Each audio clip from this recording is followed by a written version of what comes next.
আজকে ছিল আমাদের একসঙ্গে একটা স্টেজ প্রোগ্রাম। সো সবার আগে তোমাদের কাছে আমি ক্ষমা চেয়ে নিচ্ছি, কারণ এই ভিডিওটা এত লেটে ছাড়ার জন্য।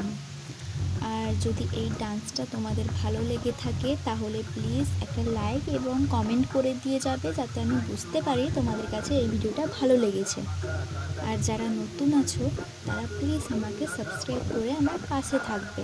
তো চলো ডান্সটা শুরু করা যাক। আর যদি এই ভিডিওটায় কোনো ভুল ত্রুটি থেকে থাকে তাহলে প্লিজ তোমরা আমাকে ক্ষমা করে দিও।